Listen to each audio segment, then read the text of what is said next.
I am Brian Pontolilo. I am the editor of Green Building Advisor, and I've been at Fine Homebuilding magazine for a long time, about 17 years now, on and off at Fine Homebuilding. And I've worked in building a little bit. I'm certainly, despite the name of the session, I'm certainly not an expert on all of this information. But I have done a lot of research in the past 9 months on walls in particular. I've written articles on water-resistant barriers, on the 4 control layers of a wall. I did one on 5 wall assemblies that work on Green Building Advisor. And I just recently published something about working with zip arch sheathing. So this is a topic that I've been really focused on for almost the last year. I have changed gears, and I've spent most of the last few days working on an article on best practices for basements. So just in case I start to get a little bit confused and I start to mention things like capillary breaks or dimple mats for your walls, I've got a couple people here with me. Justin Fink, the editorial director of Fine Homebuilding, is on with me, and so is Rob Watzak, our web producer at Fine Homebuilding. Both of these guys, again, have had long careers now, both in building and as home building journalists. So they're going to do a couple of things. They're going to keep me in check. If I make any mistakes, I hope they'll call me on it. If I forget to mention something important, I hope they will chime in and say, hey, you probably should have mentioned that. And also, they're going to kind of field your questions. So if anything comes to mind, or comments too, if anything comes to mind, you can use either the Q&A function on Zoom, or you can use the chat function, and you can write your comment or your question. Rob and Justin will watch that, and if something's appropriate, if they think it's appropriate to interrupt, they'll jump right in and ask me the question. They might save it for the end, and if they decide that it's kind of not more broadly applicable to this webinar, they might just ignore you. In that way, I did get a couple of questions via email ahead of time. And if you send me an email, I'm probably not going to answer your question on the webinar tonight, but I do intend to respond to your emails in the next few days with either some resources or an answer or some information for you. So we're going to shoot for 60 minutes. Like I said, maybe some questions at the end. Maybe we end up going a little longer, and that would be okay. I'm going to grab my phone so I can keep track of time a little bit and see how I'm doing. And this, after the fact, this will be published on both finehomebuilding.com and GBA's website. So you can go, you can comment, and discuss this topic on the websites as well when this is all over. Okay. So let's move on. Let's get into it. So this is the general format of the webinar tonight. I'm going to have a short introduction. It's really some housekeeping, some just kind of points I'd like you to keep in mind as we go through the information. The bulk of the presentation will be broken into these 2 sections. The first one, a look at the 4 control layers of a wall, and the second, a look at some more common wall assemblies. And then I'm going to wrap up at the end with some kind of parting statements. Things to kind of keep in mind as you digest this information. I do want to.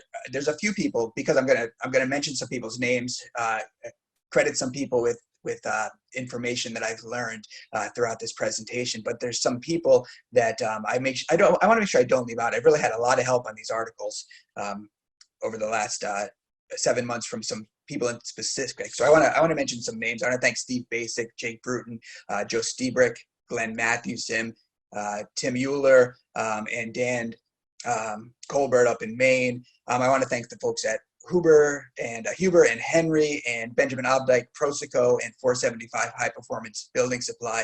So these folks, these are the real experts. The people who I mentioned who are working in the field, builders and architects, they write articles, they share on social media. So follow what they do. And these companies, especially the few that I mentioned, they're really great at helping builders and architects to use their products. They don't want their products to fail, and they have really helpful resources. So lean on them, and I'm sure there's people that I'm leaving out, but I definitely want to make sure I thank some people for all the help that they so generously give. Okay, so let's jump into the introduction a little bit. And let me just check. Justin, you there? I am here. Rob Okay. was not able to get on as a panelist, so he's lurking in the background as an attendee. Okay, so you'll be on the questions. I'll be your man. And keeping me in check. All right, thanks, Justin. So here we go. I created this this new idiom. We all know the expression "reinventing the wheel." Lately, I've been thinking about reinventing the wall as maybe a better expression for the building world. I asked a builder friend and one of the contributors actually who we work with, and who I mentioned earlier, if I had beaten walls to death with all these articles that I've done over the last year, and he said no. He said, for whatever reason, despite all that we have, all that goes into a house, we sit around and we talk about walls at lunch all the time. And I've noticed on GBA over the last year that we just get so many questions about people wanting to rearrange the 4 control layers in the walls, wanting to try to do something different. And sometimes it's necessary, but often it's not. We have assemblies that work, and so one of the things that I always do is just recommend people look at these assemblies, the things that work, and if they don't need to, don't reinvent the wall. So there are some examples though, and there are some alternatives to the wall assemblies we're going to look at. There's things like SIPs and Larson trusses and ICFs, and sometimes these make sense. And in remodels, particularly, sometimes we got to think outside the box. Here's an example of how you solve for the 4 control layers when you're remodeling in an old house that doesn't have any sheathing or a WRB. So sometimes we do need to think outside the box, and I want to mention that, but we're going to focus tonight on wood-framed wall assemblies, stick-built wall assemblies, and that gives us a scope of information that we can work with. And also, again, just that reminder that we don't always need to be reinventing this. We're gonna talk about what the codes have to say. And when I refer to the codes tonight, I'm going to be referring to the 2018 IRC. And of course, I'm going to do that because it's the most current code. It probably represents, I know not a lot has changed in these categories that we're going to talk about since maybe 2009 or 2012, but it's going to represent the best practices. I know that 2021 is coming out this year, and when it comes out, I've heard that there are going to be some changes, maybe some significant changes to vapor retardant requirements. We'll see what it has to say. Of course, your local building codes and your inspector matter the most. Because it really doesn't matter what any code book says. It matters what they're going to approve and what they're going to want to see in your building. So I always recommend that people, when they're asking questions that relate to codes, like go ask your inspector. Or if they ask a question that seems maybe like it's outside of the scope of what I've seen in common codes, go ask your inspector. First place to go, and not go too far down a road that's not going to work. And in the codes, I asked Joe Stieberk when I was working on one of these articles if he felt like the building codes in these areas represented the best in building science, in the thermal control and in the vapor control. And he said basically yes. He said they listen to us, meaning him and his colleagues who are building scientists, and for the most part, although he doesn't always like the way things are written and necessarily what's included, he does feel like they represent what is best in building science. And then high performance builders want to build beyond code. And I wanted to mention before we go too far that when you decide to build beyond code, things can change. And I'll highlight one example of that, one specific example in one of the wall assemblies that we'll look at. But when you start to play with the components, when you start to change things, you have to consider how that affects the whole wall. So when you start to build beyond code, you have to think a little bit differently. And that's beyond the scope of this. That's beyond the scope of this presentation, but something that I definitely wanted to mention. Another thing I wanted to mention was climate zones. So the building codes and builders are going to refer to climate zones a lot. There's a map from the Department of Energy. It outlines these 8 climate zones that might affect you in North America.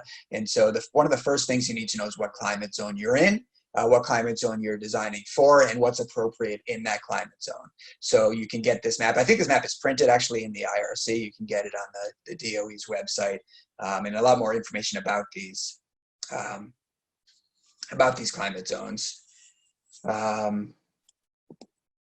And then for homeowners who are listening, we get a lot of homeowner questions at Fine Homebuilding. We get a lot of homeowner questions at GBA. And one of the things that's important, I love it when homeowners do their research. I think that's great. I think an informed homeowner is probably a better client. And they're going to have good questions for their builders. They're going to know how to hire a good builder.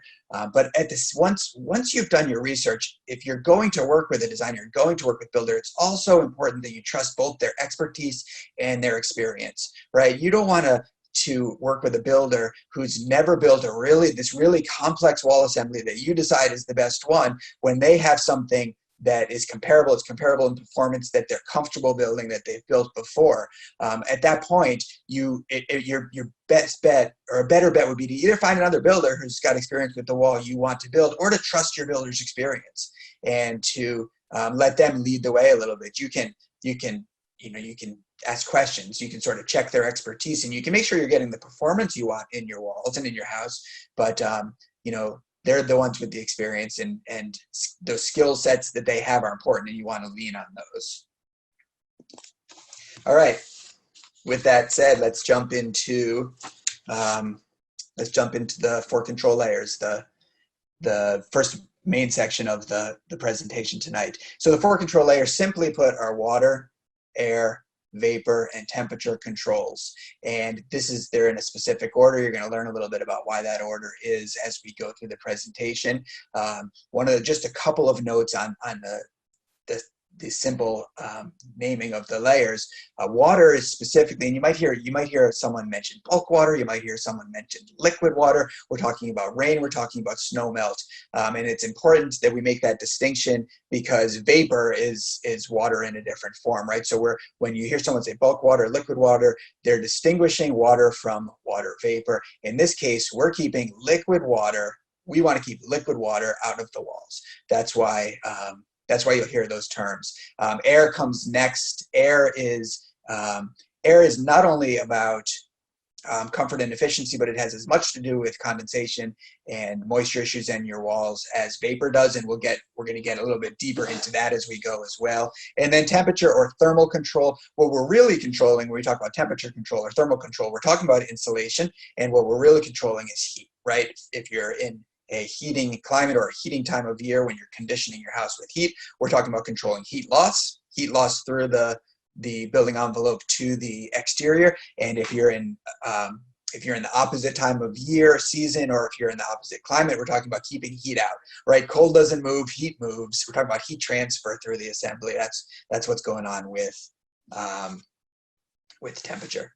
Okay, so with that, let's get to water. So as I researched this topic, I just got endless great quotes from everyone who I talked to about water. I wanted to just put these up. I'll let you read them. I won't read them to you or elaborate on anymore. But it's just really important. Can't stress enough that water comes first, because if we're not keeping water out of our walls, the rest of this, it just doesn't matter, because we're setting ourselves up for failure if we're letting water in. Water is what leads to mold and rot and failure of walls. So water comes first. The water control layer is a big one, and it's not. I don't know if you could say that any one of these assemblies necessarily is one product or one thing. Water specifically, the water control layer includes the siding, it includes windows and doors, flashings, any details that manage water. It includes your roof overhangs. I was working with a landscape contractor at one point, and we got a call from a customer who said, "I need you to come over and put in a French drain to keep my basement from flooding." And I was young at this point. I didn't have a whole lot of experience, and I went over to look at the job with my boss, Eric Nelson. And the first thing we did when he got to the house, he took a walk around the house, and he was looking up the whole time. I had no idea what was going on, why he was looking up. We were going to look at a wet basement problem, talking about putting a French drain in the ground. And the clients met us in the backyard, and he said, "Before we do anything here, you got to fix your gutters."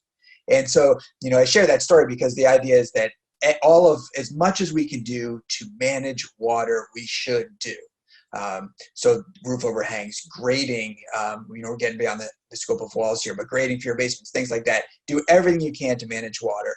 What we will get into when we talk about the control layers tonight is the water resistant barrier, and that is often a single product. Sometimes there's more than one used for different reasons, but it is typically a single product on a house that has a lot to do with controlling water.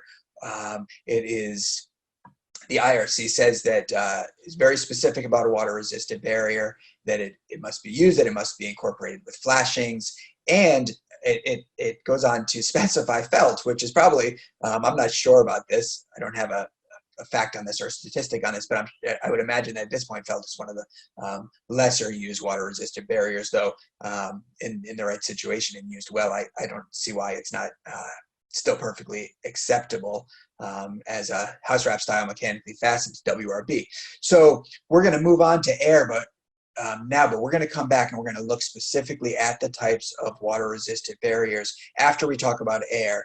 And we're going to do that because some WRBs also are helpful with the air control layer. So first we'll look at air for a moment, and we'll come back and we'll go through the categories of WRBs quickly and just share a little bit of information about what's available and what you might choose to use, their pros and their cons.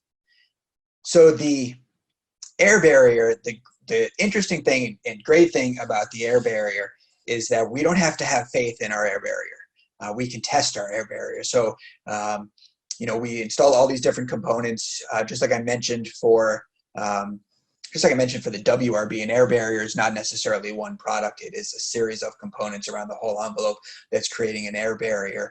And even if it is mostly one component on the walls, but we can test this. We don't have to have faith. So using a blower door, I feel like builders more and more are going to end up owning blower doors, because I don't think they're just going to become this thing that is used to check the performance of a building, whether it's to meet code or to get a passive house certificate or any of these other voluntary standards. Blower door is a tool.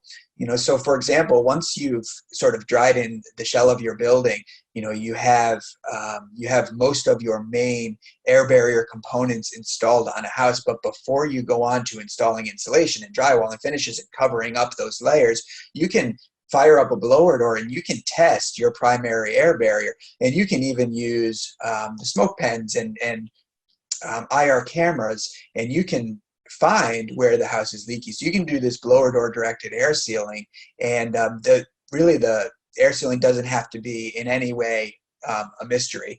Air sealing in the building codes is pretty lenient as far as let me say this. These standards of 5 ACH 50, 5 air changes per hour, or 3 air changes per hour in these climate zones, 5 ACH 50 for climate zones 1 and 2, and 3 for the other climate zones.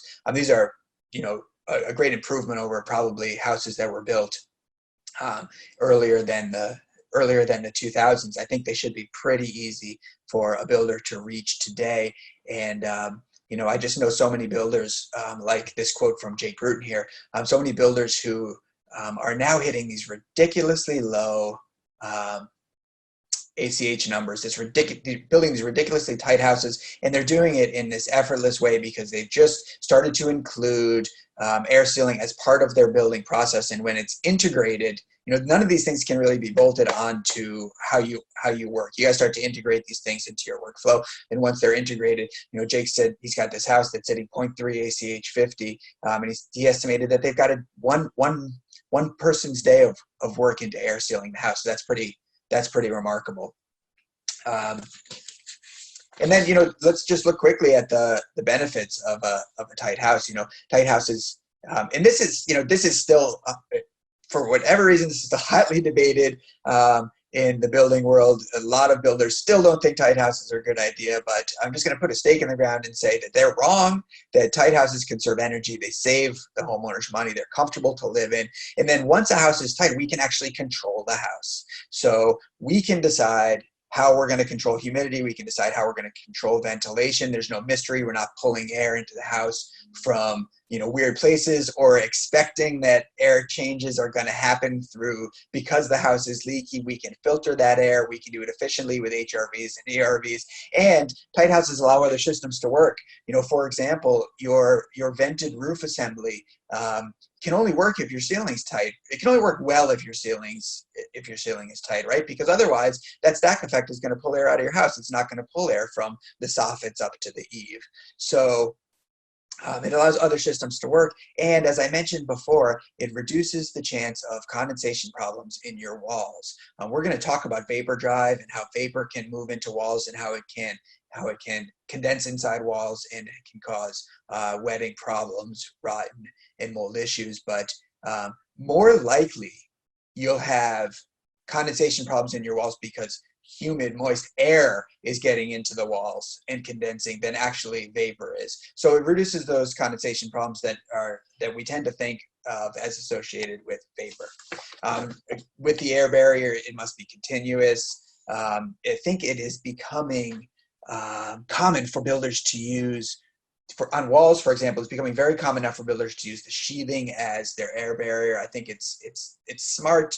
It's easy in terms of process, and but that's one big plane that you're covering you're taking care of during your sheathing process. You also have to think about the transition from foundations to walls, the transitions at top plates, all these things. Designers use the red pen test to help with this. The red pen test is really simple. They have a section of the house and they take a pen and they place it down on part of the section, and they start to trace around the section of the house, and they make sure that as they trace around the section of the house without lifting the pen off of the plans, they can say what their air control layer is everywhere. So for example, in this photo you see one of Ben Bogey's guys is taping this flange that is going to connect. And you can see that the flange is also taped at the front edge where it transitions down onto the walls. This flange is going to connect the air barrier, which is the sheathing on the outside, to the ceiling on the inside. So we have to figure out these ways to keep the air barrier continuous. Of course, the exterior sheathing isn't your only option. Some builders use spray foam insulation in walls. Some builders use airtight drywall. Some builders use their vapor retarder and install that in an airtight manner. Some builders use redundant air barriers, interior and exterior, and even some builders who still insulate with fiberglass insulation do air seal all 6 sides of their cavities, and which has benefits with fiberglass, and I think we'll mention that again in a little bit.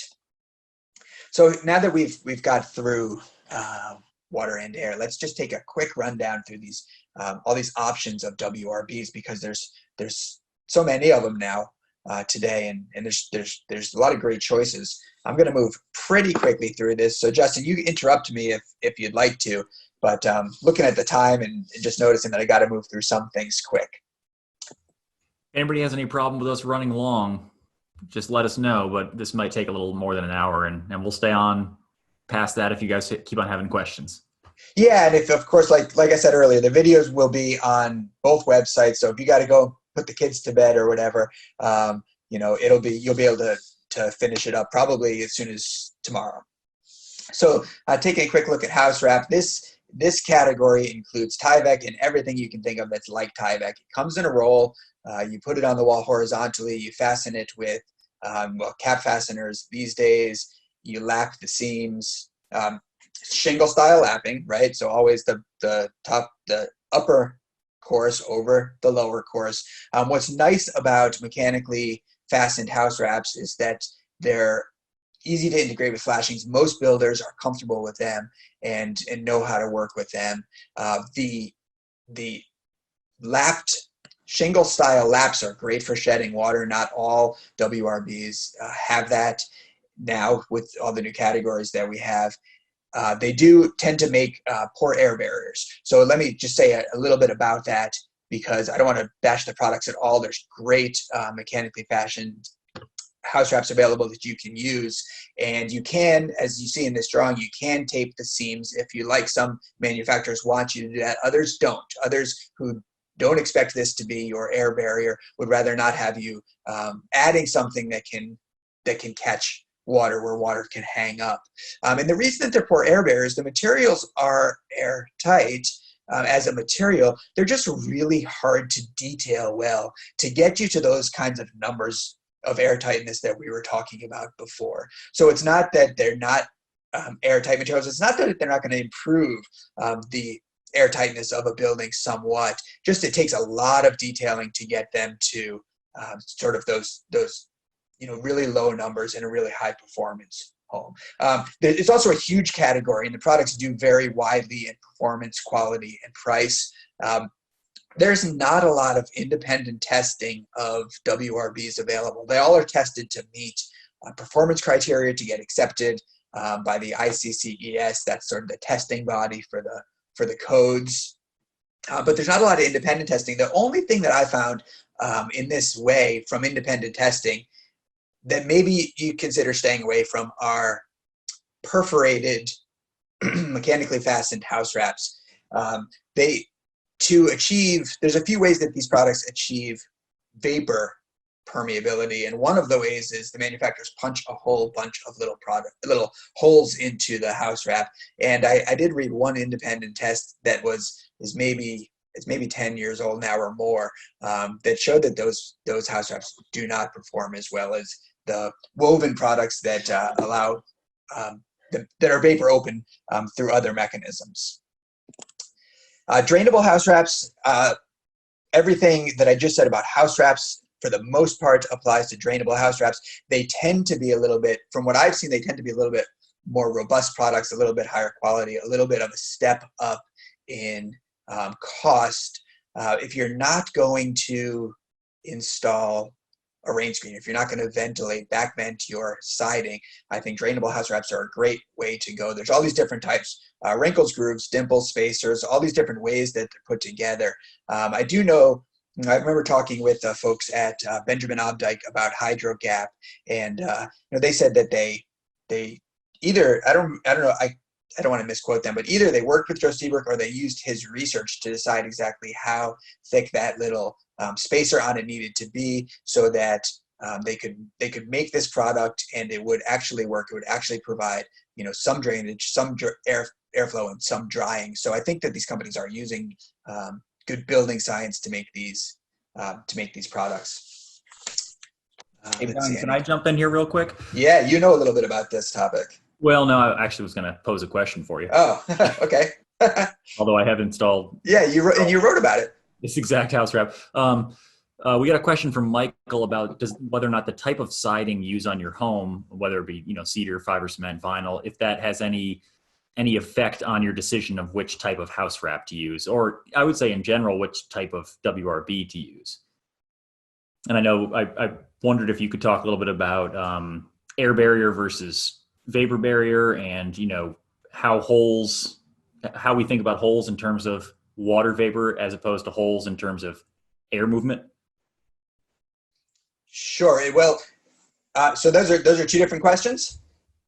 Sure. The one about the siding and matching the siding to the house wraps, and then one about the difference between leaks, air leaks, and vapor permeance. Well, let's call the air and vapor one more of a prompt by me. It wasn't really a question from anyone. Oh, okay. So I think with matching the only thing that I know, and I can't speak too intelligently about, but there were early on, I believe there were some product failures that had to do with the lack of compatibility between, I want to say it was cedar siding, yes, you're right, and the products. But as far as I know, and in the research that I did when I was looking at water resistant barriers, those problems were solved. They're not necessarily issues anymore. And I would check, to answer that question, I would check with the siding manufacturer and just to see if they specify anything. I want all siding to be vented. I just over and over and over again, I hear from experts that it just, and we're going to get to this a little bit more later, but just all siding should be vented. So if you're not going to vent your siding, then use one of these drainable house wraps. That would be my recommendation. And I can share a little anecdote about that too. I heard from, and I'm not going to mention names here because this was all anecdotal, but I heard from a colleague who does forensic investigations of building failures recently, who looked at a house that had water intrusion, and it had a very new, very modern, very robust WRB that was failing. And the house did not have vented siding. The siding was attached right to the WRB. And what he explained to me was that of all the tests, and I think there's 3 tests that are performed on WRBs for that code acceptance criteria.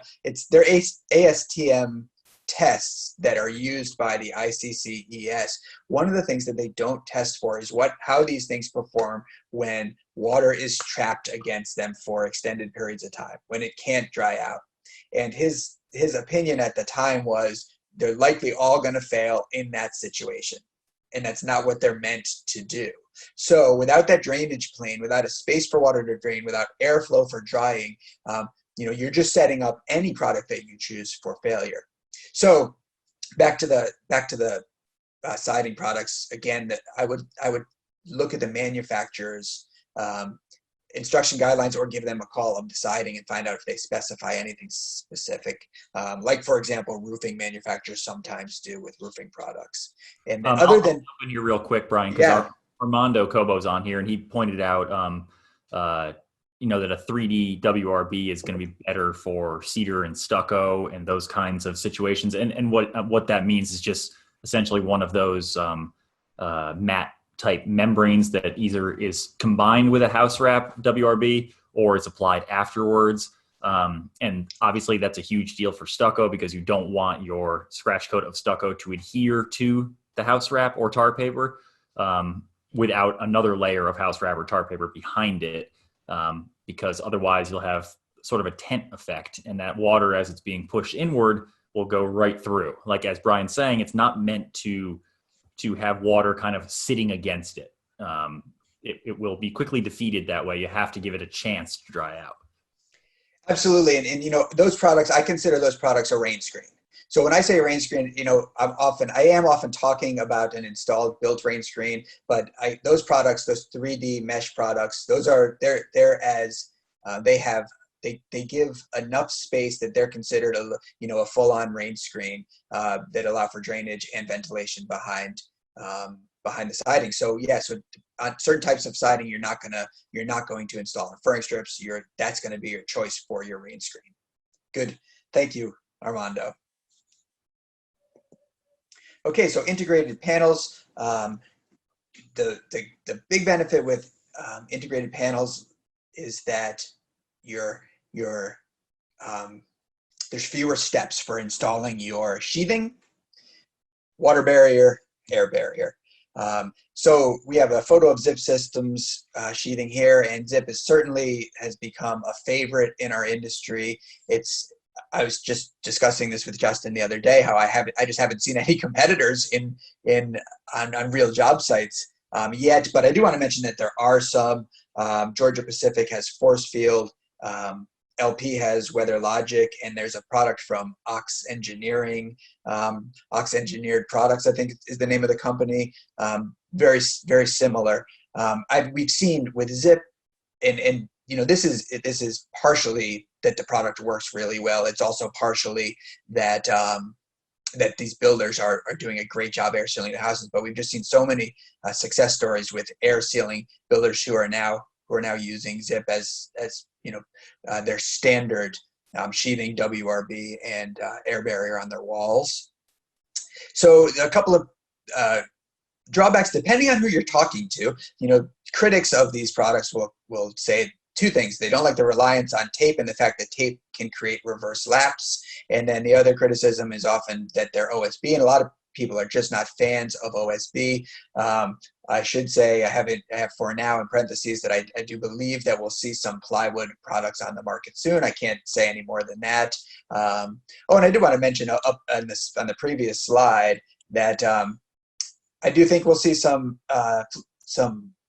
self-adhered, fully adhered drainable house wraps soon too. Again, I can't share any more information on that, but both of those will be nice sort of advancements for these product categories.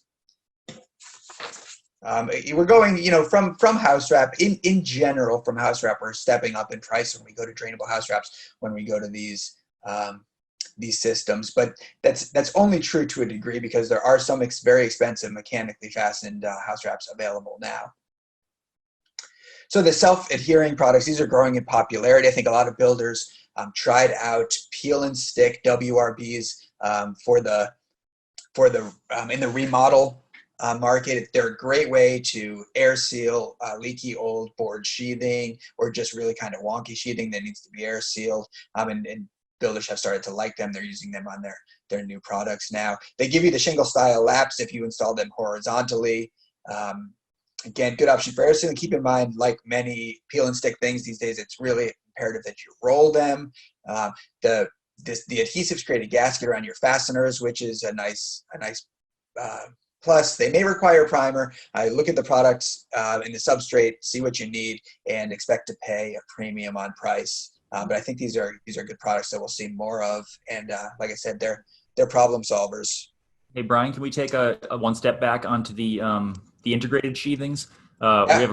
We have a question about how the discussion might change if you have non-draining exterior insulation between something like zip system and the backside of your cladding. Do you need to have two different drainage planes at that point, one behind the foam and one outboard of the foam? Okay, so we will look at assemblies that we'll look at an assembly in a little bit that has that situation. The short answer is that many builders will install their sheathing, their WRB, whether it's an integrated panel or whether it's just sheathing and WRB, and they will stick the rigid foam right over that and call it a day. In a way, it's a redundant system. So because you have what is an approved WRB on the sheathing, and depending on the foam, you may have what is an approved WRB. Some rigid foam is approved as used for WRB with taped seams. You may have that outboard as well. So now you essentially have two WRBs in place, and you might even have two air barriers in place if you've detailed them both in that way with caulks and sealants and tapes. So the caveat there is that a lot of high performance builders, when they're adding exterior rigid foam, use a drainable house wrap behind the foam. It diminishes the R value of the rigid foam. I believe it's by about 5%. Joe Stieberk has an article on that. I think it says that they calculated it diminishes your R value about 5%. But many builders, designers think that is a worthwhile trade-off to have a little bit of drainage behind the foam.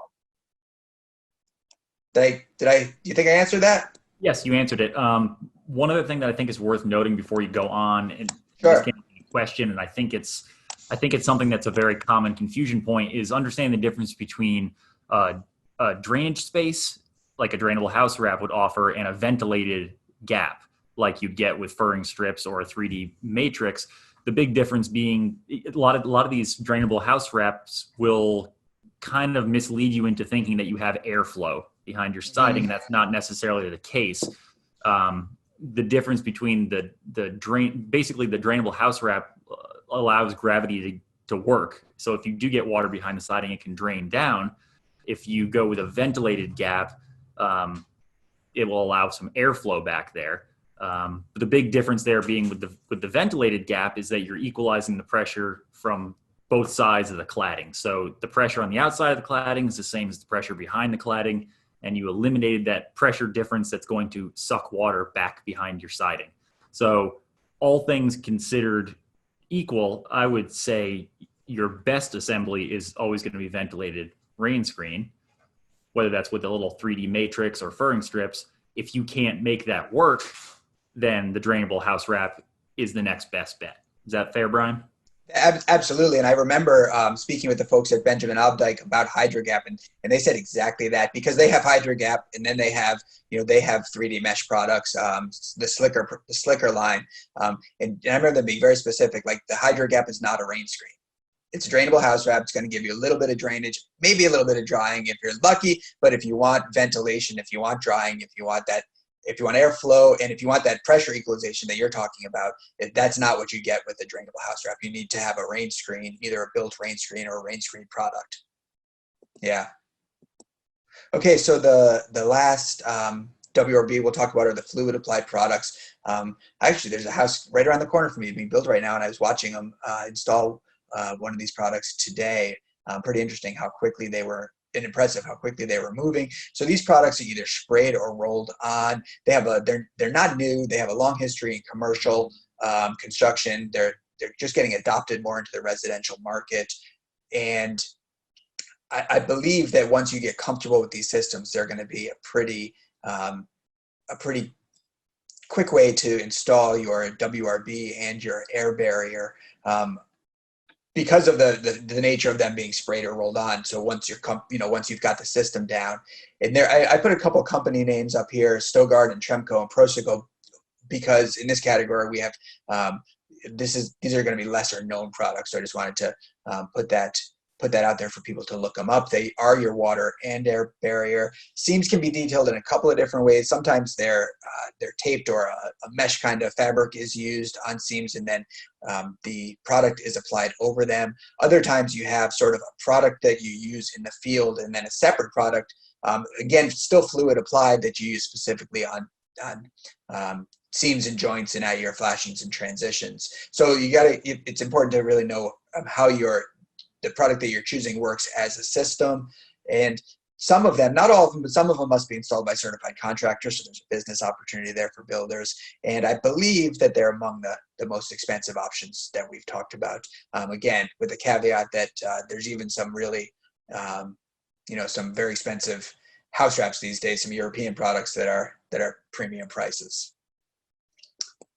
Okay, so that's the wrap up on WRBs. We're going to move on now to the vapor control layer, and this is where I'll answer that question, Justin, about sort of the difference between air and vapor and the problems that they can cause. So if you install a sheet of drywall on a wall and you shoot some compressed air at that drywall, air is not going to go through the drywall. Air is going to bounce off the drywall. If you make a hole in the drywall and shoot that compressed air at the drywall, then your air can go through it. So air literally needs a pathway. It needs an open pathway.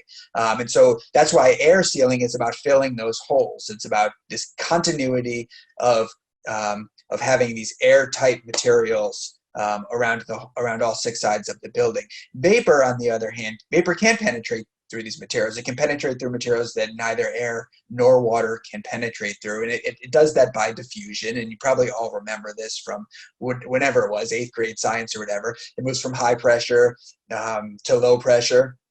It moves from hot to cold temperatures and from wet to dry.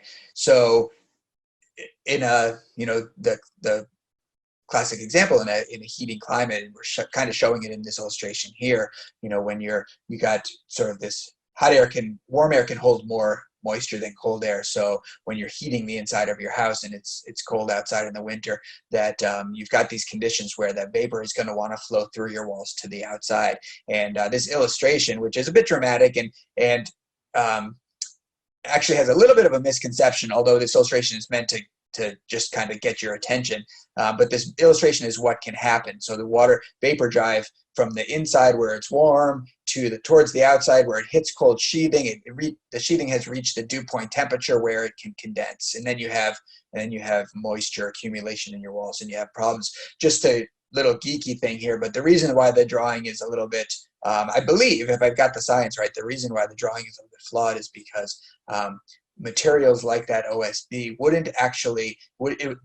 because they wick moisture, it wouldn't actually condense on the surface. It would actually be a process called absorption, think like absorbing, and the OSB would actually take on the vapor, take on the moisture and get wet inside. And if it can't dry, you're gonna have rot issues. So that's the difference between how vapor causes these problems, gets into the walls, and how air gets into walls. And again, air is a bigger problem.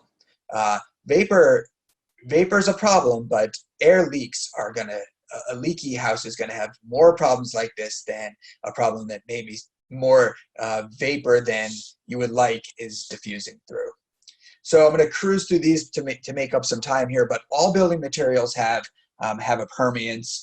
There's sort of these are the four categories that you might hear or see when you're talking about building materials, from vapor impermeable materials like glass, all the way up to really vapor permeable materials like these sort of like Tyvek, right? It's got a perm rating of 58, super vapor open product. And if you think about a wall assembly, we always ask, do I need a vapor retarder? Do I need it? But there's lots of materials in any wall that are retarding vapor. The paint on both sides of the walls, any wood, your plywood, your OSB, these are all materials that are to some degree retarding vapor flow. So the big question is always, do I need a vapor barrier? And the answer, the real answer is probably not, and there's a few reasons why this is true. For one thing, vapor barrier isn't a technical term, right? And we're going to see what the IRC lists in just a moment, but the IRC only lists vapor retarders. There's no vapor barrier. So when someone mentions a vapor barrier, I either think that they don't understand, assume that they don't understand what vapor retarders do and how they work, or I think maybe they're talking about materials like sheet polyethylene or foil facing on rigid foam that really are quite impermeable. And if that's the case, if they're asking, do I need a vapor, and they're talking about sheet polyethylene, the answer again is probably not, except in the cold climates, and not even in the cold climates, but the coldest of cold climates, you probably don't need sheet vinyl on the inside of your walls. And it can cause real failures in cooling climates or in cooling seasons when you have that. It's sort of even though it's been standard practice in a lot of walls, and there are reasons why some of those walls haven't failed. It's actually quite a risky thing to do. So what the IRC does say is that there are 3 classes of vapor retarders. Class 1 is your sheet polyethylene and your foil. Class 2 is the craft facing on fiberglass bats. Not all. Make sure if you're looking at fiberglass bats and you want a vapor retarder that the facing on that bat is specifically a class 2 vapor retarder. Some of them are actually not that specific or not vapor retarders at all. And then class 3, it would be your latex paint on your drywall inside your house. These are specifically listed in the IRC as vapor retarders. And what the IRC requires is that in climate zones 5 and colder, and marine 4, that you have a class 1 or class 2 interior vapor retarder. So in these heating climates, you have on the warm and winter side of the wall, class 1 or class 2. Like I said, unless you're in a really cold environment, class 1 is probably not needed. So class 2 is a better option if your building inspector is requiring it. And then the IRC goes on to say that if you have a rain screen, full-on vented rain screen, or if you have enough R value of continuous exterior rigid foam, you can skip the class 1, class 2 interior vapor retarder and use a class 3. And we're going to get more into that as we look at some assemblies, and we'll talk a little bit about why. That is. Well, maybe I'm just going to mention it now. So to keep it brief, vented cladding gives you that airspace that Justin described really well before, and it allows for 2 things to happen. It allows for better drying of the wall assembly, because you remember your siding may be, especially depending on what material it is, vinyl siding or siding with certain paints on it, your siding may be retarding vapor flow. So it allows the wall to dry into this vented space, and it also allows the siding to dry into this vented space. So vapor drive in the winter is outward. It allows your wall to dry towards that space. If vapor drive in the summertime is inward, it allows your siding to dry towards that space. So that's one reason why, that's one option for then having a more vapor open interior on your walls. And the other one is the specific R value, and I'll get specific with those R values in a moment, but the sheathing on the outside of the walls is keeping the sheathing warm.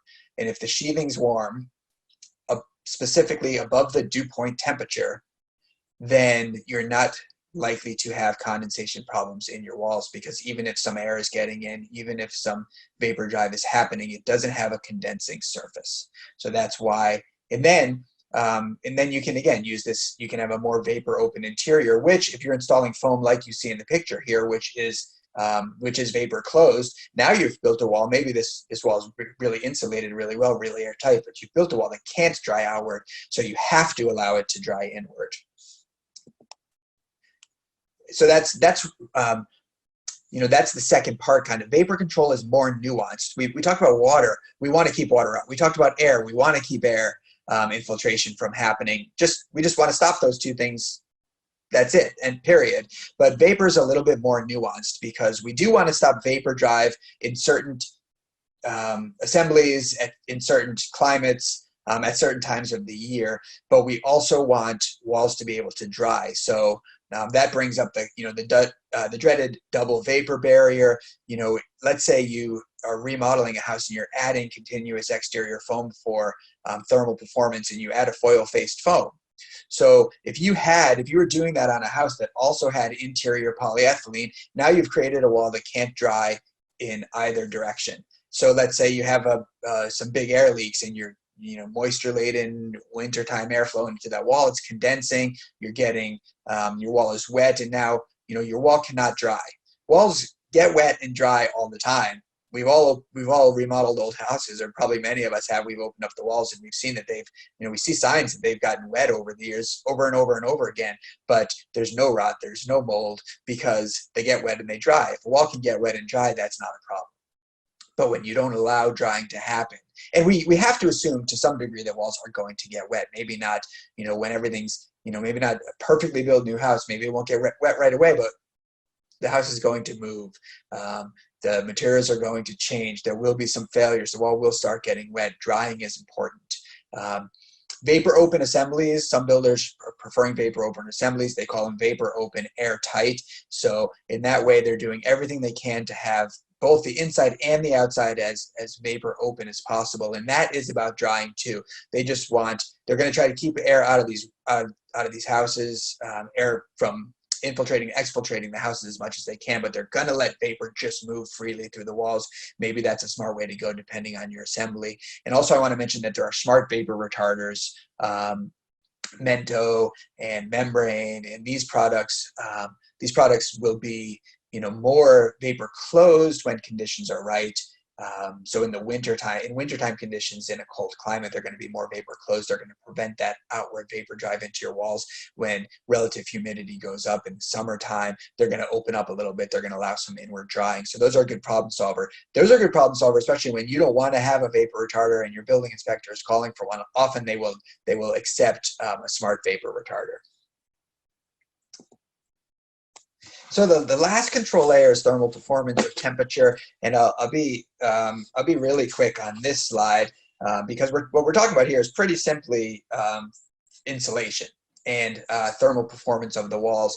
The building codes tell you what you need for minimums, right? And the one thing that I'll point out about what these minimums are, and these building codes may not have been adopted in too many areas yet, but if you look at what's in the current IRC and what is probably coming to a home near you, are that in climate zone 6, 7, and 8, continuous insulation is required. So if you're following the prescriptive codes, you might be able to satisfy your building inspector with some performance-based codes, but if you're following the prescriptive codes in these climate zones, you're either going to need, as you can see, R20 cavity insulation plus R5 continuous insulation, or R13 cavity plus R10 continuous insulation.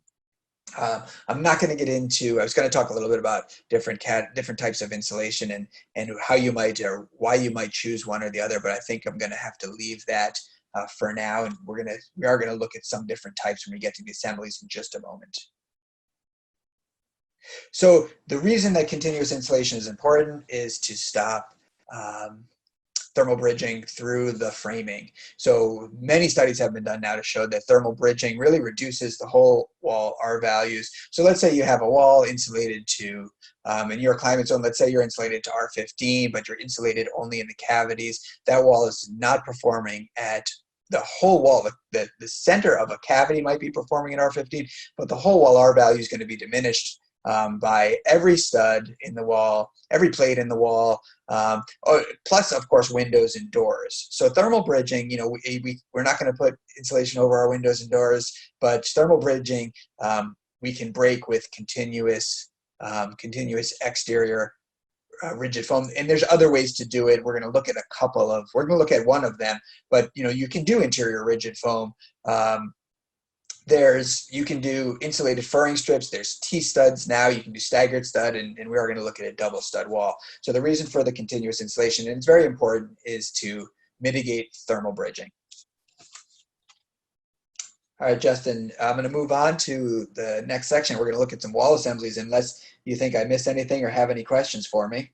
Nope. I just wanted to remind people that we are getting some questions about specific wall assemblies and our thoughts on them. And as Brian said, we're not gonna slow down and do assessments of individual wall assemblies during the webinar. But you guys can always probably the best place is to either go to the forums on Fine Homebuilding or the forums on Green Building Advisor, where people are ready and eager to critique individual sets of plans. And I'd like to also mention that obviously we're going to run out of time. Not run out. Obviously, we're going to go past our set hour. If anybody is dropping off, please come back to finehomebuilding.com/video, or you can go to greenbuildingadvisor.com to see the rest of this recording after we wrap up. But we're going to continue and go long so that we can make sure we have some time at the end for Q&A. And it seems like attendance is still high, so I'm not worried about going long, Brian. Okay, cool. Here we go. And yeah, definitely go to the forums. We love these discussions on GBA. They're fun, and we have lots of resources to point you towards. Okay, so we're going to look at 5 different walls now, and the first one is certainly the most common wall in America, still built today, with one exception that I'll point out in a moment. But we're talking about a stud wall, 2x4, 2x6. Framing with cavity insulation. It's likely fiberglass. Fiberglass is still the most commonly used. Fiberglass bats still the most commonly used insulation by us American builders. And we know that DuPont has 60% of the WRB market still with Tyvek home wrap. So we know that that's the most common WRB. I just mentioned how you have to refer to the codes to see if this wall will work in your area, whether you can get away with a 2x4 wall, whether you need a 2x6 wall, or whether it just won't work because now you need continuous exterior insulation. The one thing I want to point out, and the next slide shows you what all the control layers on this wall, but the upgrade that you're seeing on this drawing that probably isn't happening on enough walls is the taped sheathing, tape seams on the sheathing, and detailing sheathing as an air barrier is a little more complicated than taping it, the seams, but that's a big part. Taping the seams and caulking the perimeter of your panels, especially at plates and at rough openings and whatnot. But that's going to be a huge upgrade for this wall to do a little bit more air sealing than your house wrap is doing. There's one more upgrade too, and we'll see it on the next assembly. So in this wall assembly, you've got water controlled by the house wrap, air controlled by the sheathing, temperature by the cavity insulation, vapors controlled by the craft facing on the fiberglass bats. Obviously, in warmer climates where you don't want an interior vapor retarder, you'll use unfaced bats. And this wall will have, with the Class 2 vapor retarder, this wall will have both inward and outward drying potential. It's going to be slowed by the vapor retarding materials, but it will be able to dry in both directions. One more thing I want to say about this wall, because you may, if you're interested in wall assemblies and you look, for example, we'll talk about double stud walls in a little bit and the risk of cold sheathing. So the question would be, why doesn't this wall fail more often than it does when you've got sheathing that's definitely going to be cold, and you may have, it may not be as tight as you want it to be, and maybe you have some vapor drive that's getting through the Class 2 vapor retarder. And the reason is because it's not a very high performance wall. And so this is a wall that's going to be able to dry. This wall might get wet in the winter, but this wall isn't let's put it this way, lots of energy, heat is going to move through this wall, and therefore it's going to get wet and it's going to dry. And so it doesn't fail because it's not very high performing. I know that's not the most elegant explanation of that, but I did want to mention that because I'm sure people would wonder, why doesn't that wall fail? So this wall, maybe you could look at as having some upgrades from that first wall. You could look at the mineral wool bat insulation potentially as an upgrade for a couple reasons. It's going to have a little bit higher R value than your typical fiberglass bats. That's the first reason. And the second reason is because the problem with fiberglass isn't that it's a bad insulator. Fiberglass is a fine insulator. The problem with fiberglass bats is that they're really hard to install. I'm told over and over and over again by people who inspect houses that they just have never seen really good fiberglass bat installs. And yet I hear from builders more and more that they really like installing mineral wool bats because they're a little, I'm not gonna say easier to install, not like that it's easier work, but easier to get right, to really, to really install well. The other big upgrade on this wall that you'll see is the rain screen cladding detail. I mentioned it before, I'll say it again. It's just a ventilated siding, whether you're using furring strips like shown here or one of the products that Justin mentioned earlier. Ventilated siding, it just should be considered best practice. I think we'll probably see it in the codes eventually. It should just be considered best practice in all but maybe the driest kind of desert climates. So this wall, it is worth noting that it is in the codes in Oregon and also in Canada. So right, some places it's are picking it up. It's been slower than expected to be adopted elsewhere, but right, I'm sure it will. So yeah, so this is another wall that can work with standard 2x4, 2x6 framing. You built, some builders are going to consider it an upgrade to the integrated sheathing panels, especially for maybe their workflow. And you've got your water and air controlled by the sheathing. In this case, because you have the ventilated siding, you don't have a class 1 or class 2 interior vapor retarder. You have painted drywall that's going to give you a class 3 interior vapor retarder. Some builders might choose the variable perm options that I mentioned before. And then you have mineral wool cavity insulation for your thermal control. Bringing the flash and fill option in here for one reason, really. I know that a lot of people are not fond of flash and bat or flash and fill as an option, and the reasons that they're not, people aren't fond of this are twofold. Number one, in the green building world, people just are not fond of closed cell spray foam. It's costly both economically and it's environmentally costly, and it's the insulation that you need to use for this to work is closed cell polyurethane spray foam. The other reason people don't necessarily like this wall is because it's done, you've used spray foam, but you've done nothing to mitigate thermal bridging yet in this wall, and so that might be a better use of your time.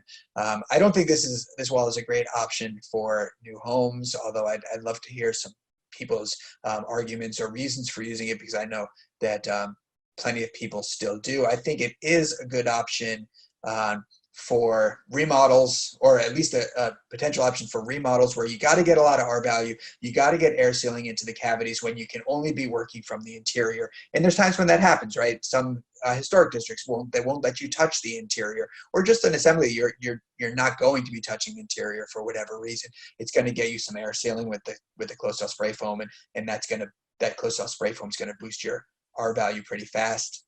Builders like to use either blown-in insulation like dense packed cellulose or oversized bats in these walls because the irregular nature of the face of the spray foam. With those two types of insulation, you can really fill all those little voids. You could use any WRB you want on this wall assembly, which is going to control your water. The spray foam is going to be your air control. It's going to give you some vapor control. The fill insulation is going to give you some the rest of your thermal control after the spray foam. And it's important to keep in mind that this wall, because the spray foam is vapor closed, this wall must be able to dry to the interior, so no class 1 or class 2 interior vapor retarder. And because that sheathing can only dry to the exterior, really important to have vapor open WRB and the ventilated cladding. So, one more thing about that, that getting the R value of the spray foam right is crucial, so that the interior surface of the spray foam is not a condensing surface. But we're going to specify those R values in just a moment, so hold on for that. But that's a critical detail, getting that R value right.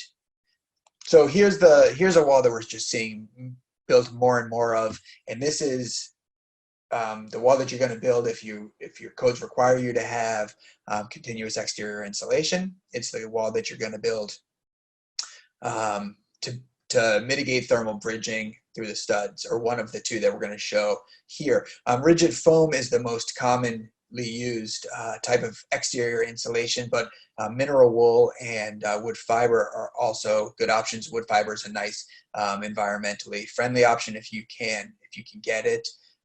You got to know your foam. I'm not going to get into the differences between EPS, XPS, and polyiso here, but you need to know the R values of the foam you're choosing, the perm rating per inch, because the more you add, the lower the perms are going to get, and the type of facing that you want, the perm rating of that facing, and if it's allowable to use it as a WRB. I mentioned this before. The drainable house wrap behind the foam is probably a good option. Belt and suspenders approach, and only a slight reduction in your R value. This is considered really durable assembly too, because you're keeping all of your framing inside the thermal boundary. So all of your framing is going to stay warm if you build this wall.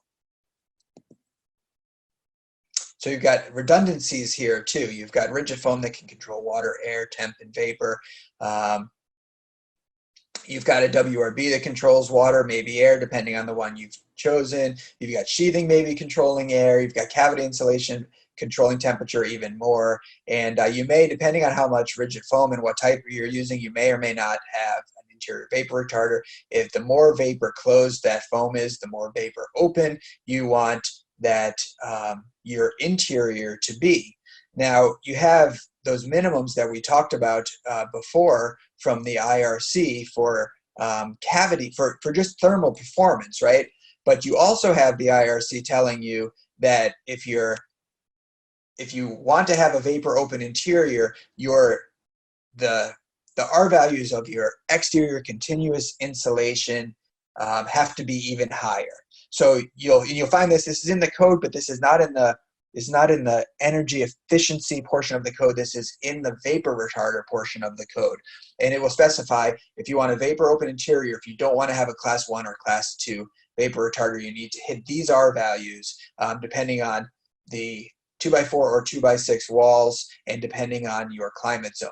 It's important to keep in mind that the reason why it's different for 2x4 and 2x6 walls in these climate zones is because it's not just about having enough exterior insulation to keep the sheathing warm. It's actually about having the right ratio of exterior to interior insulation. So if you think about it, if we're keeping the sheathing warm, we're counting on the fact that there's going to be some heat loss through the cavity insulation, enough heat loss to keep the sheathing warm, to warm the sheathing, and then the exterior insulation is preventing that heat loss from continuing further to the exterior. So it's finding that balance where the sheathing is above the dew point. Now you can add more and more and more exterior insulation to these walls, no problem. Keep adding exterior insulation. But if you add interior, if you add cavity insulation, if you build a thicker wall, you'd actually have to proportionately increase your exterior R value so that you can count on that heat loss. So it's a ratio. So this is one of those cases where if you decide to build beyond code, you need to know what you're doing.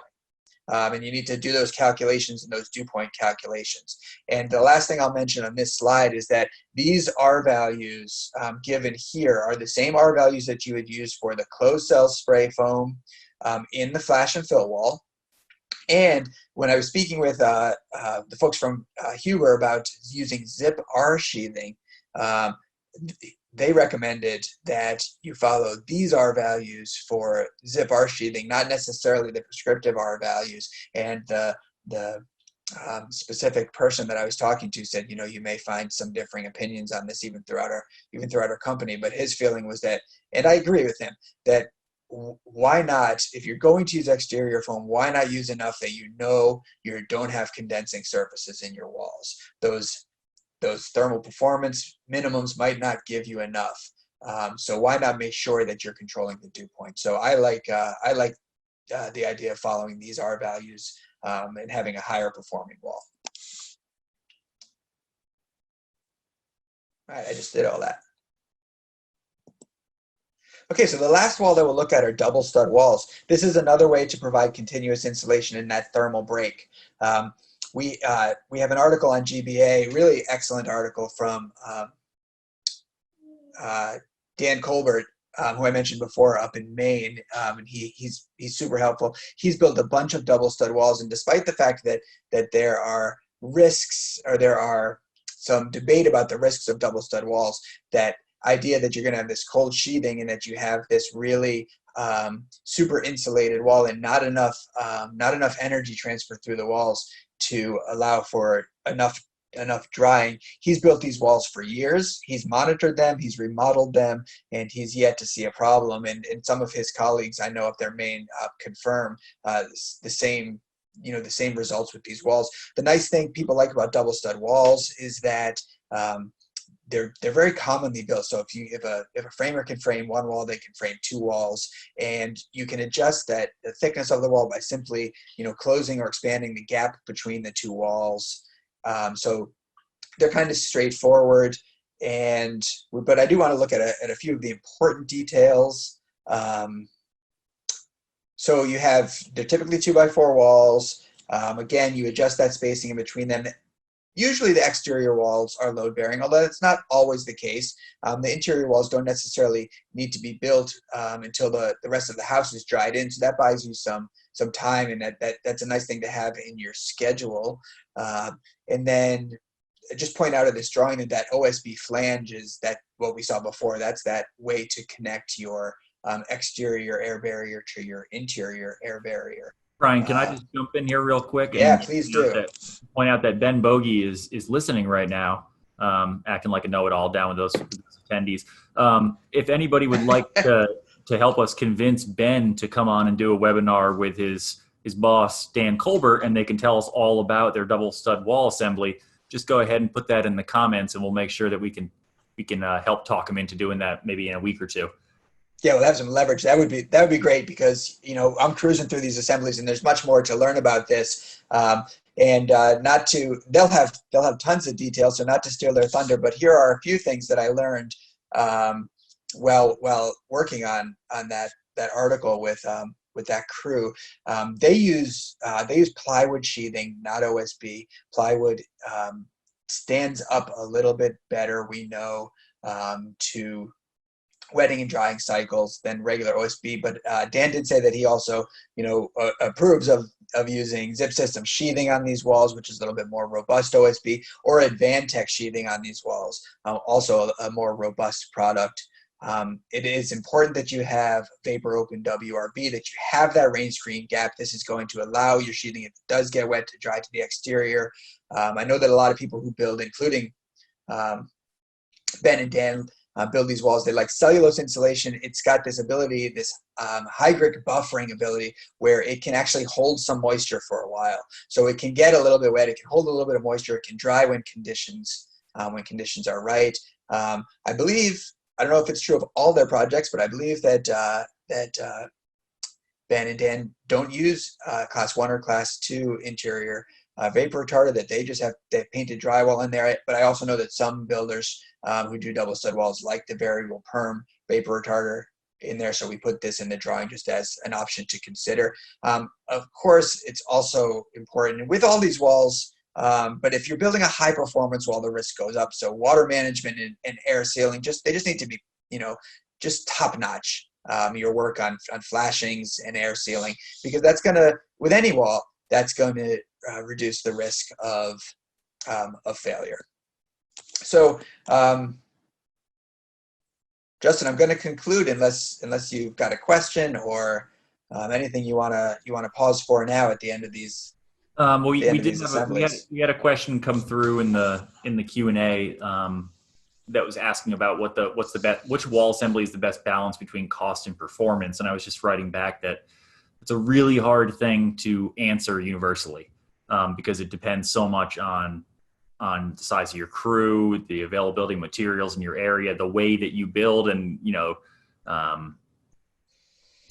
the reason why there are so many different ways to skin the cat is because everybody's always trying to figure out what works for them and their clients and their the way they want to build, the size of their crew, et cetera, et cetera.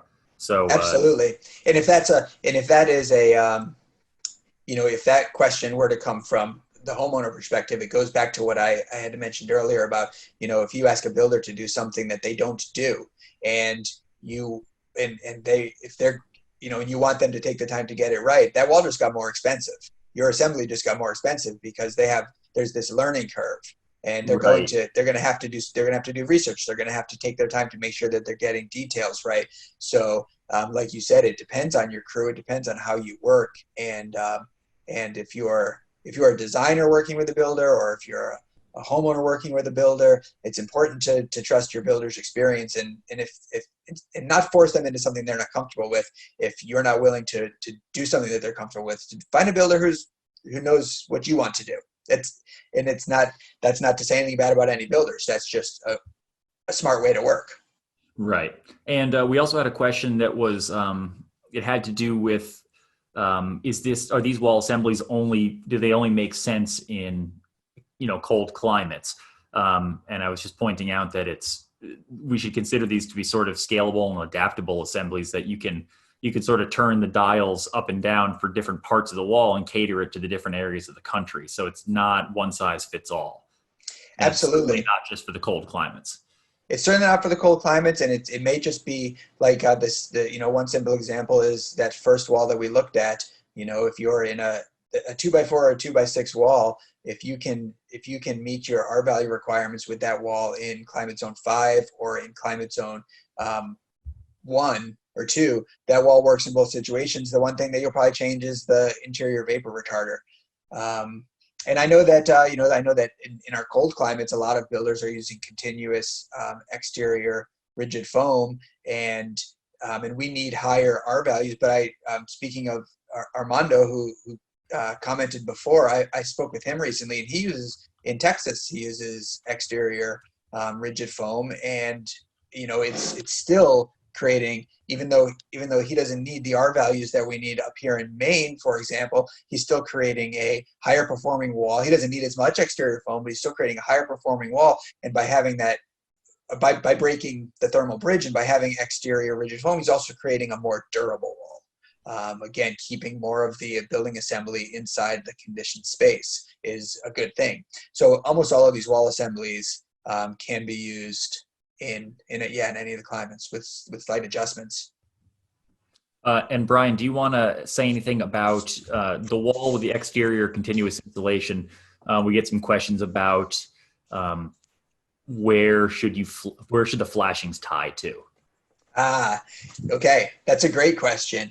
And the answer is it depends, and it depends on what you're considering your water resistant barrier, what you're considering your main water resistant barrier. So if you're considering if you're using the house wrap behind the foam as that's your water resistant barrier, and that's what you're detailing it for, then you can tie your flashings there. You can flash to that plane. Again, I would probably, in that case, I would definitely be using a drainable house wrap. If you're detailing the exterior, the face of your rigid foam as your water resistant barrier, then you can bring your flashings out to that plane. You just have to know exactly what plane you're putting your WRB on. And there's examples. You can go to GBA and FHB, and you can find examples of windows flashed in many different ways in foam sheathed walls. So there's not one way to do it. It's just important that the flashings are integrated with what you're considering your WRB. One thing that we didn't mention here, Brian, but Brian Euler brought up, Brian from Pioneer Builders, is the use of aero barrier. Oh yeah, I don't know much about it except that I know people are using it and having success with it. So aero barrier, and Justin, you jump in and correct me if I get this wrong, but it's an aerosol product that is sprayed inside a house. So the aerosol is released into the house while using a blower door test to pressurize the house, right? So as the blower door pressurizes the house and pushes air out through the assembly, this aerosolized product is sprayed into the house, and it finds all of the potential leaks in the assembly and fills them. And we certainly don't have a history with the product yet, but I know that I know that people who are installing it, it's working in both in both in both new builds and in existing homes, that they're getting results, and you have the blower door on site while you're installing it, so you know right away how it's working, and you know right away that you're tightening up the house. So yeah, it's an interesting product, and we'll see how that product infiltrates the industry. I kind of right away I kind of thought, oh, this is what production builders are going to jump on this, Right. and that was sort of my feeling about it. But I also think it has potential in the remodel and performance upgrade part of the business too. So yeah. Any other questions, guys? Feel free to type them in. Yeah, I'll start to conclude, and I can answer, or we can try to answer a few more if any more come in. Okay. So I just want to point out before we go that this presentation and this webinar was on walls, but we also have to always keep in mind that we have to think of houses as bigger systems than just one component. So I mentioned, for example, thinking about whole wall R values, and not just thinking about the framed filled portions of the walls. So you can design the greatest, tightest, most well insulated wall, and your windows and doors can really diminish the whole wall R value. You have to consider and make sure that the way that you're detailing, insulating your slabs, basements, ceilings, attics, and roofs all make sense with the wall assembly that you have and are on par in terms of performance. Because maybe the slab, maybe the basement isn't as important as the walls. The attic or the roof certainly is more important, in terms of heat loss than your walls are. So, if you're unsure about any of this stuff, this isn't stuff you have to wing. You can hire someone to do some energy modeling for you. If you're working with an architect, hire an architect that does energy modeling, or a builder. Or if you're an owner builder, you're designing your place yourself, and you're deciding on walls, on assemblies and stuff, hire a consultant that'll do some energy modeling for you. I mentioned how air sealing allows other systems to work. One of the things I didn't mention, well, I guess I did, is just the importance. I stressed how important it is for houses to be tight, which also means it's super important for houses to have balanced ventilation, for healthy indoor air quality, and to manage pressure imbalances. I think managing relative humidity matters. If we don't want condensation problems, we don't want super high relative humidity inside our houses. We want to keep that in check. So we got to think beyond just the walls and think about how these walls that we're talking about work with the rest of the house as a system. And then sort of the bottom. Before you go on, Brian, we do have a few questions coming in. We have questions about how to attach furring strips through exterior continuous insulation. And also a question about if there's any tricks or any special advice for cantilevered areas between the first and second floor, aside from my own 2 cents of don't do them. So the furring strip question is I believe that there is a prescriptive code for furring strips through at least a certain thickness of rigid insulation. It's mostly a structural screw. So most of the time builders are installing the furring strips with the structural screws of certain lengths that give you appropriate amount of penetration into your framing, so into the studs. So your screw has to be long enough to go through the furring strip, or hold the furring strip, go through the insulation, through the sheathing, and get this minimum penetration into the studs. Once you get beyond the thickness, and I wish I had this information in front of me, but I'd have to find it on my computer, and that would take too long for right now. But once you get beyond a certain thickness of rigid foam insulation, there's no longer a prescriptive code for it. So I would imagine that's 3 or 4 inches, and any more than that, you're going to have to get an engineer to specify your fasteners, and your building inspector is going to want to see that engineer stamp. Was there another question, or is that the only one? We did have one about how to determine the ratio of those exterior insulation, our valued exterior insulation to the cavity insulation. Yeah, go to GBA and search for. I think the article, Martin Holliday wrote it. I think it's called "Combining Rigid Foam with Fluffy Insulation," and he has some charts in there that will give you actually the ratio, like whether it's that your exterior insulation needs to be 27% of your total R value. They're all spelled out in there. And then if you really want to learn how to do dew point temperature calculations, you can also go to GBA and type in calculating the minimum thickness of rigid foam. And if you want to learn how to calculate it, you can. So both of those articles will help you. One of them actually give you the answer, and the other one will teach you how to find the answer. I don't have that information at my fingertips or in my noggin. Cool. Any other questions? Okay. Or we'll let Brian finish up. All right. So this is sort of the bottom line. When I was thinking about really kind of just summarizing this, I feel like you can ask yourself these questions about your walls, and if you can answer these well, you're off to a good start. Is the wall climate appropriate? I maybe should have added, is the wall does the wall meet codes? But is the wall climate appropriate? Am I doing everything possible to keep water out of this walls? Is my air barrier continuous? So again, going back to that red pen test, am I protecting the walls from vapor drive where they need to be protected from vapor drive, or can they dry when they get wet? So both of those questions, that nuanced vapor control layer, do I have adequate levels of insulation to make the home comfortable and energy efficient? And let's keep in mind that once we're beyond that dew point control of the sheathing, insulation does come down to comfort and how comfortable you want to be and how energy efficient you want your house to be. And then, do I or does my builder have the knowledge or skills to build this wall? Because there are different ways to go. And the exterior foam, we had a couple of good questions about it, the furring strips and the flashing. It's tricky.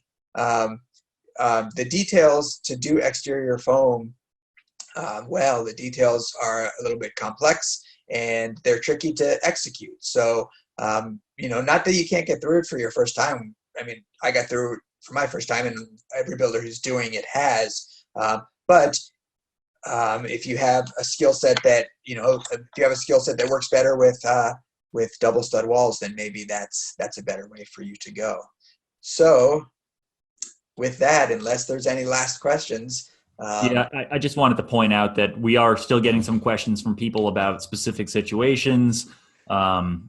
And any advice in general about retrofitting from the interior and what should I do for behind overboard sheathing, et cetera, et cetera. Those are getting into pretty specific installations, and rather than make this a workshop for all particular situations, we realize that there are literally endless situations you might run into. I can't stress enough how helpful it is to go to the forums on home building, on Fine Homebuilding, and also on Green Building Advisor to hash out those specific projects. Brian and I both frequent those forums, as well as a lot of people in the audience that are extremely smart.